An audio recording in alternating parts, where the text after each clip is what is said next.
And hello, we're back after that long tour around the exposition center here behind us.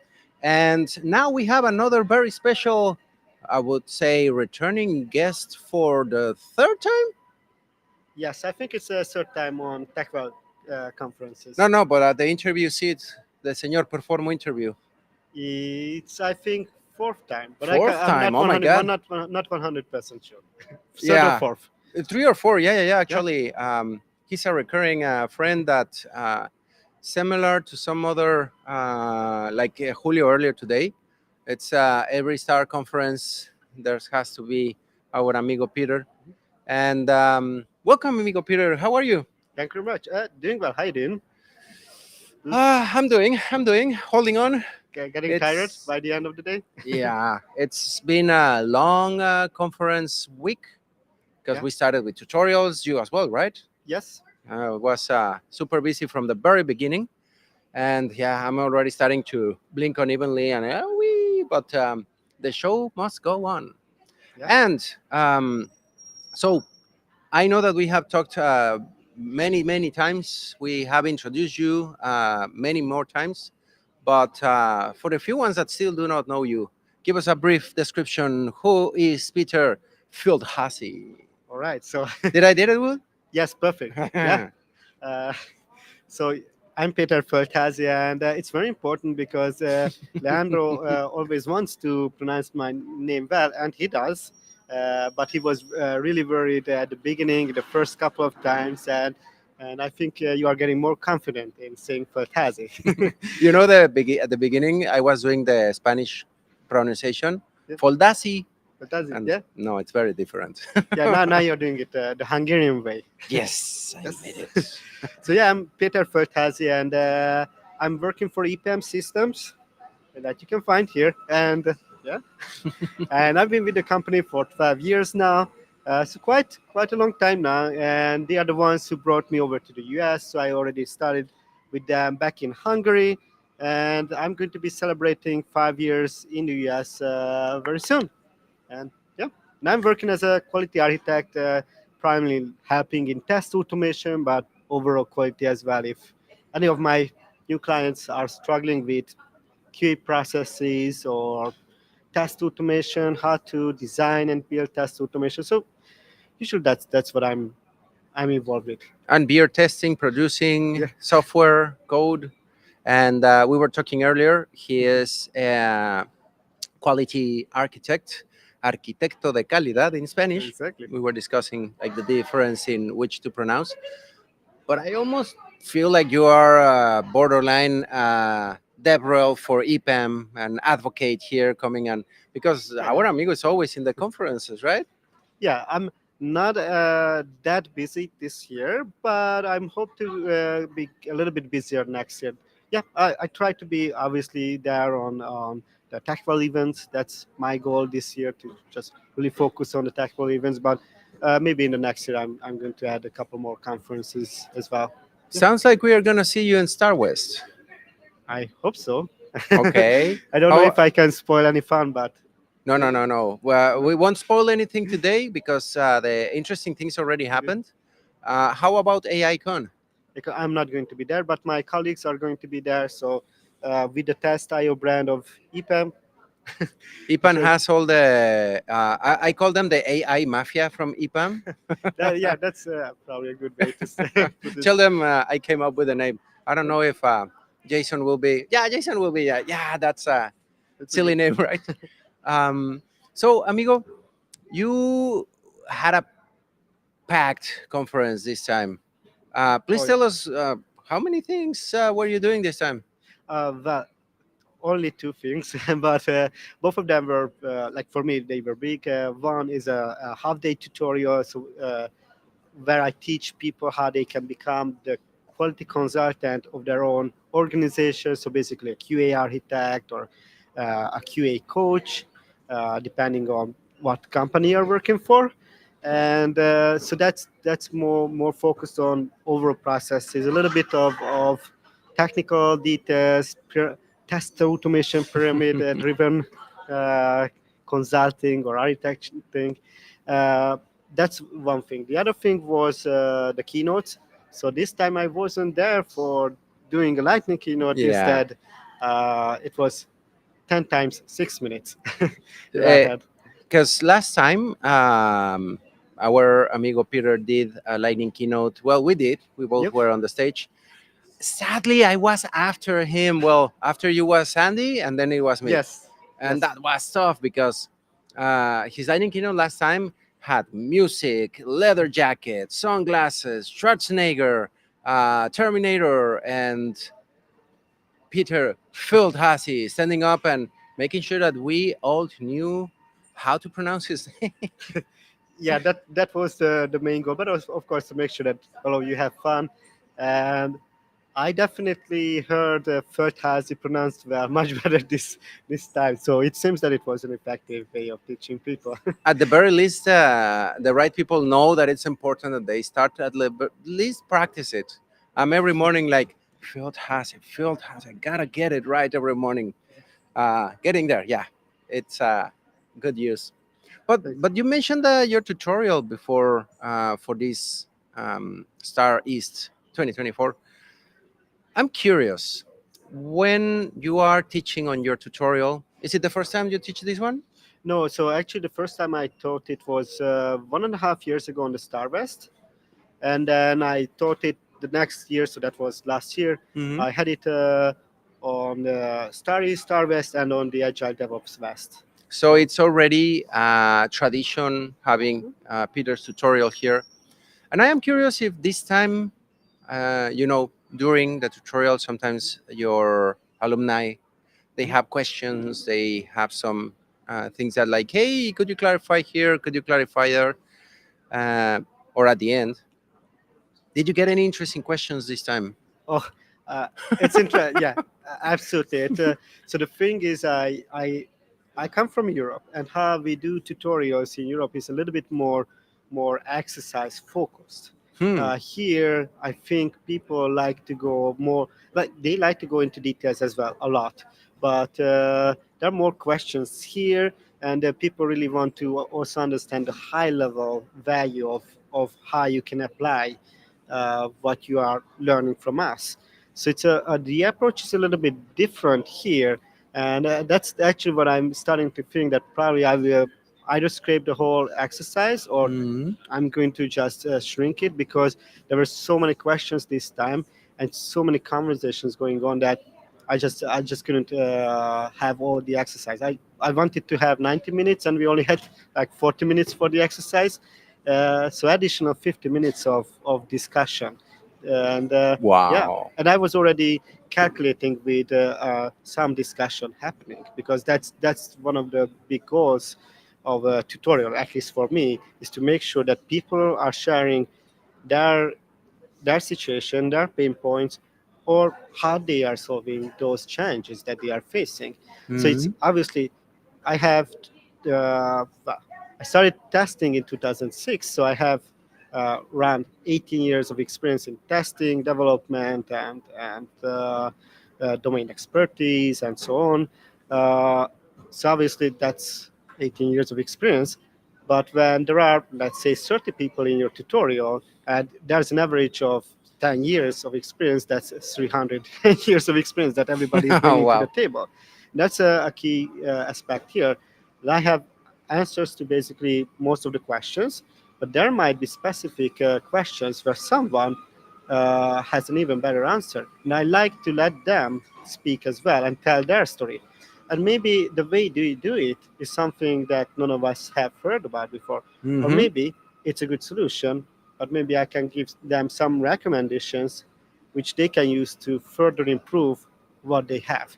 So it's always interesting to hear these different challenges and different solutions that people are bringing to the table.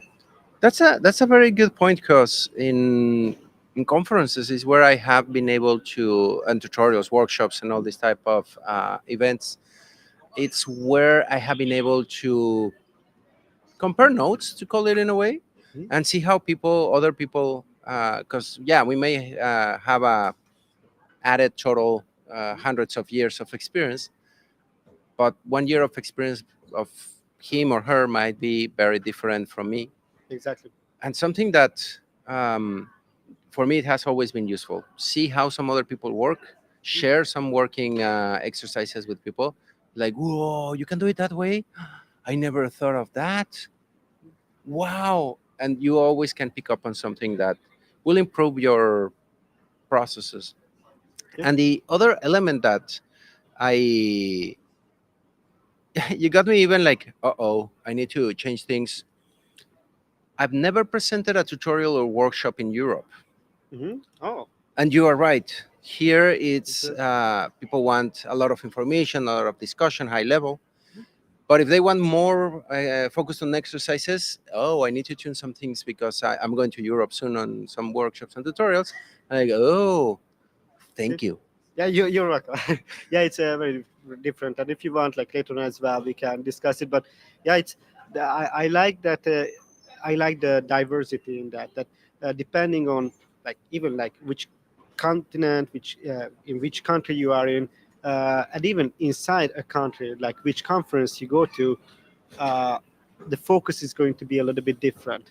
The level of seniority of people is different. Mm, Like obviously, engineers want to dive into more engineering specifics. So in my tutorial, I have some appendix, and I was able to actually use it now that I wanted to remove some of the test automation specific slides because I thought that it's better to just focus more high level and more around assessments, project mm, assessments, figuring out what's going on. But I thought that in case someone asks about test automation and how to build a test automation framework, I should have slides that I can immediately jump onto. There was one guy who asked about it, like how you can how. So he has multiple different frameworks, or he wants to build multiple different frameworks around UI testing, API testing. But first, he was thinking that maybe it should be just one big framework. I told him, "Hey, you can do that, but you can even build multiple separate frameworks, and it's a little bit easier to maintain that, a little bit easier to understand what's going on." So I was able to immediately go to that specific slide. mm. That was the answer to his question. So I also like to do that to have some additional content in case the topic diverts from the main topic. So you have like a material for that is suited for both uh, European workshops and workshops in the US Yeah. or this side of the pond. Yep. That's a good way of handling things. Taking notes, definitely. I'm taking notes. And well, now the main thing that I am full of questions. I got some spoilers. Sadly, since you saw me sitting here doing some interviews nonstop, I was not able to witness Mr. Földházi's keynote.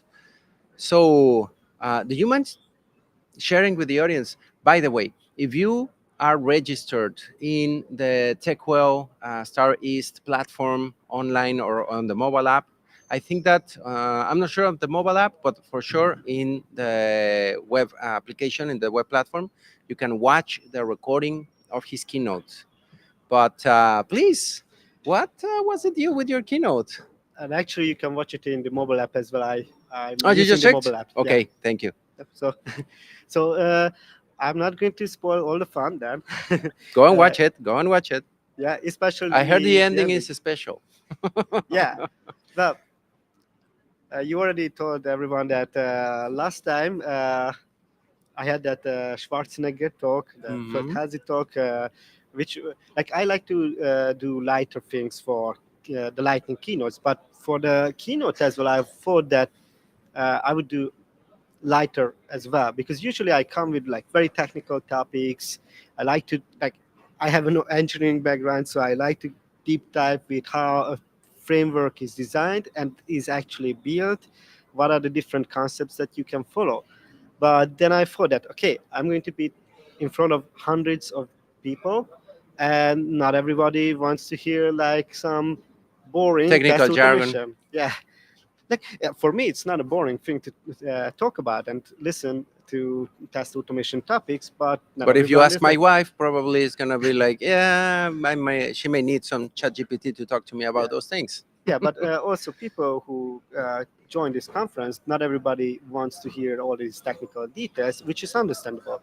They just want to hear, let's say, the high level benefits of building a good test automation framework.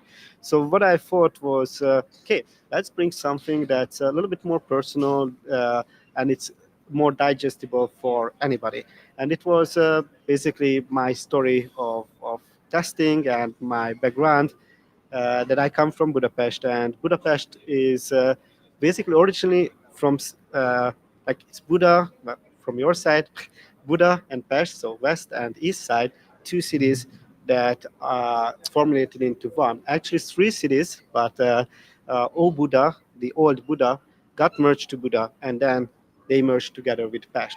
And now it's like a really big city, around 2.5 million people out So of that's the what Budapest means? Yeah. East Buda? yeah, Buda and Pest. Those are two separate. They used to be two separate cities Huh. until the end of the 1800s. So it's like 150 years now, or 140 years now that it's been Budapest. But before that, they were separate cities. Now I learned something new. Well, I've learned a lot of new things today, but non related to QA. Cool. Yeah. Thank you. So anyway, so that was so obviously Budapest and Hungary. The history of Hungary was the main topic at the beginning, and famous Hungarians, scientists, sportsmen and sportswomen, and other great Hungarians were the pillars of this talk. But obviously, there needs to be a message or Mhm. multiple messages, with one big message that a keynote speaker needs to pass through. That's how I'm thinking about it. Mhm. And what what I wanted to make sure is that I'm building up something that I come back to at the end. And basically, I started talking about all these famous Hungarians like Neumann János, so John von Neumann, who invented the modern computers, and he Mhm. built with his team here in the U.S. He built the ENIAC, the first ever modern computer, in 1945, so almost 80 years ago. Wow. And it's like crazy how much computers have changed since then. And obviously, everybody is afraid of like how much AI Yeah. is changing the landscape. And so one of my goals was to make sure that people understand that change is the only constant. So it's understandable that we are afraid of AI, and especially now Gen AI, but it's now part of our lives, and we can decide to be afraid of and just sit back and cry, or we can embrace it and be part of the AI revolution. So So your keynote also dealt in AI and all this revolution. yeah, I actually used AI for some of my images. Most of the images, Budapest photos, were taken by my colleague Cornél Megyesi, who is a tester, but his hobby is being a Photography. professional, not just a hobby anymore, I think, Mm. but he's a photographer, and beautiful photos. And you mentioned that some images were generated. Was there any other help that you got from ChatGPT or AI for your keynote? Yes, actually, I originally wanted to bring a very different topic, which was more gaming related, and I still didn't give up on that. So eventually, I want to Okay. bring it again, but probably I have to talk about Get it ready, it's coming. We don't know how or where, but it's coming. eventually. Or when. Yeah, the when is, I think, the big question. You know me, I have always some crazy ideas, and I don't want to spoil the fun, but it's gaming related, and it's going to be I think that's why tough. you and I get together well, 'cause, full crazy ideas and Yeah, and random thoughts. yeah. So originally, that was the original thought, but then actually it was Tariq to whom I talked, that he's told me that, hey, it's a great topic, but maybe not everybody is going to be connected to that as much. So maybe you could bring something else. You are from Hungary, like Budapest, amazing city. He had already been to Hungary and to Budapest 2 times. So told me like, hey, beautiful city. Why don't you talk about Budapest? I'm like, you say something. So I started brainstorming with ChatGPT, and then that's how I figured out. Wait, the bridges are connecting the two sides of Buda and Pest, and okay, how can I teach people about that? How we can become the bridges? And then I started thinking about it, and I realized that it's going to be a little bit too generic, and I don't like to give the too generic answers to these questions. How you can become the bridges? How you can be the connection inside your organization? And and that's when the idea came back to me that I always wanted to share that I believe that people really need to, and when I say people, I'm not talking about just testers. People in the world, The humanity. yeah, people need to learn about development. And this is a strong statement, but No, no, no, no. I share it. I share it. I do believe it as well. yeah, just think about it. 30 years ago, if somebody knew how to use a computer, that was considered a geek, a nerd. And Now, nowadays, absolutely everyone uses computers. Yes. Everyone, even monkeys. I have seen videos Yeah. that they Uh, learn how to use these computers. everybody has at least one phone. I don't know the exact numbers now, but like 10 years ago, it was like 1.4. Like 10 years ago, 1.4 mobile phones per person. So it's probably closer to 2 phones now. I probably have three. I only use one of those, but or sometimes two. But if you think, You make a very good point. I do have 2.5 active ones. see, Yeah, because I was like 1.4, like more than one. Wow. yeah, Keep only going. one. And then how many laptops and other computers do you have?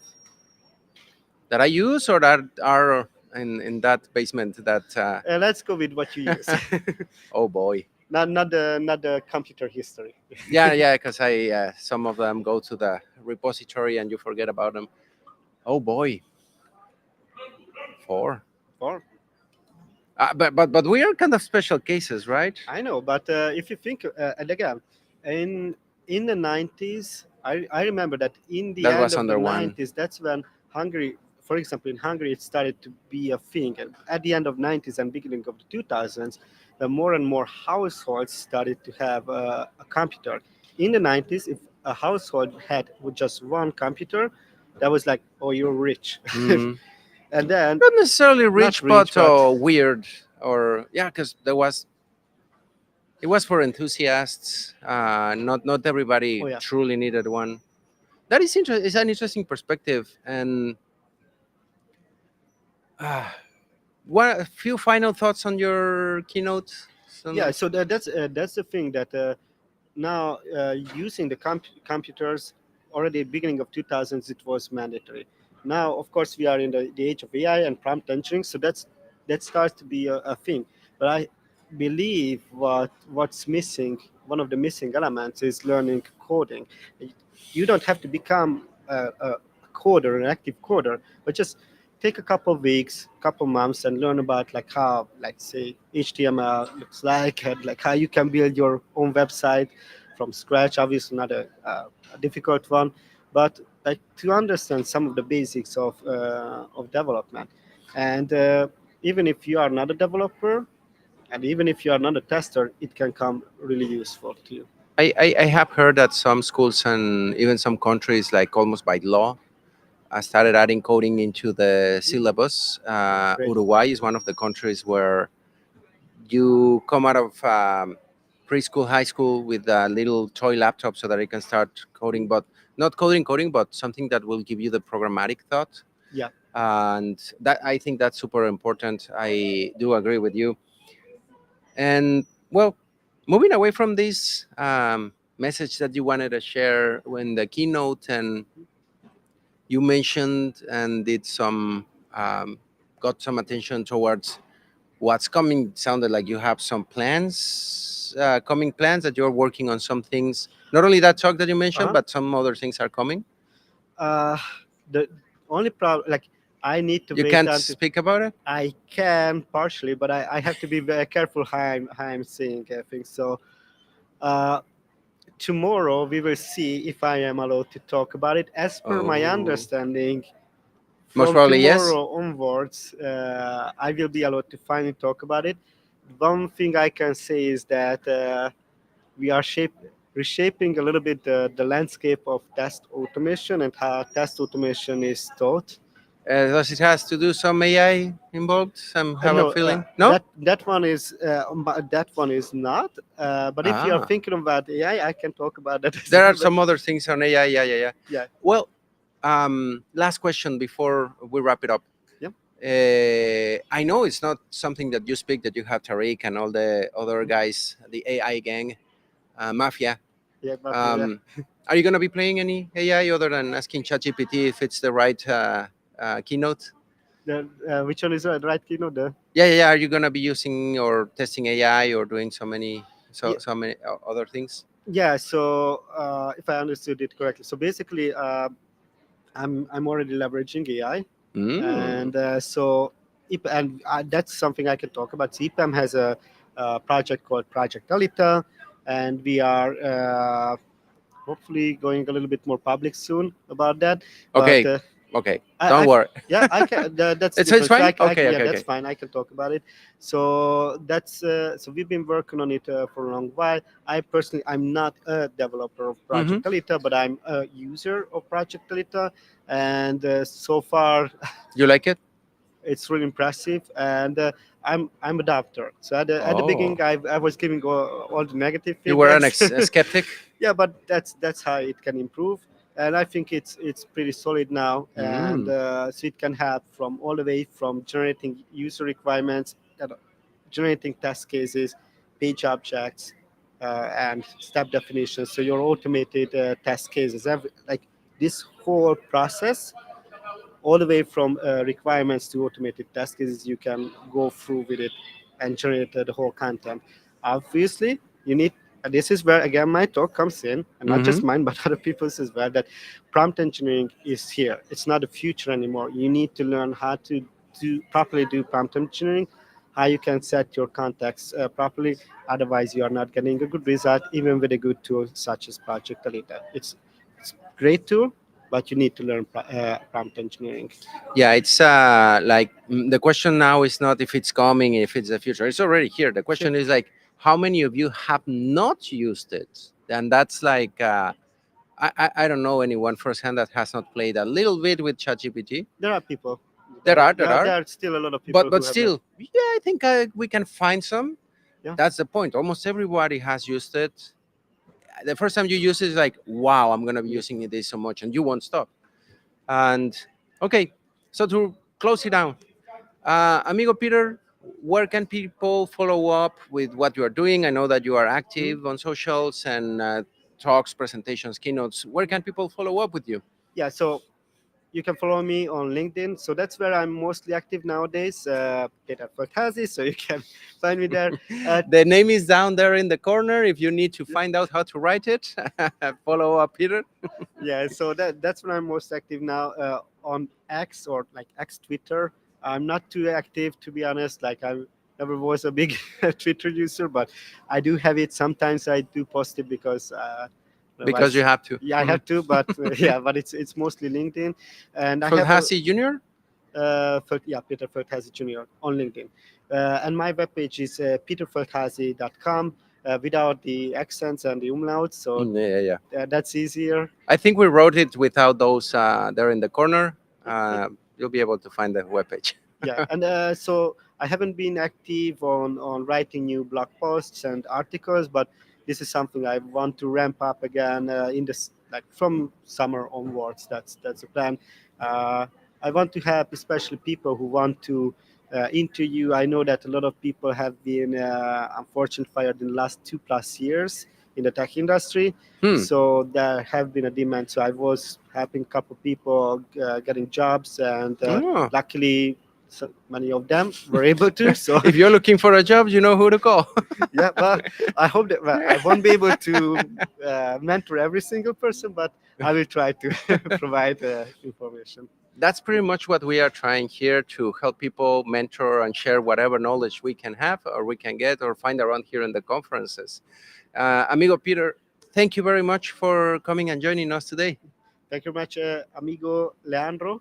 I made sure that I'm not saying it Leandro, but Leandro. Leandro, yeah? Leandro, yeah. Very So good. I'm also And improving. make sure, people, how do you pronounce your last name?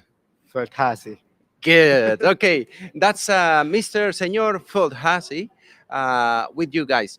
We're calling it now for this interview. We're thanking our amigo Peter. Thank you, Peter. Thank you very much. And this is not over yet. We still have 2 more interviews with awesome presenters and QA excellencies in the world. And in the end, we have the final walking tour where probably I'm going to be drunk out of tiredness. But I think I'm funnier in that moment. So we'll see you around. Take care for now. Leandro out. Peter out. Yeah. Adios. Adios. Thank you very much. Bye-bye.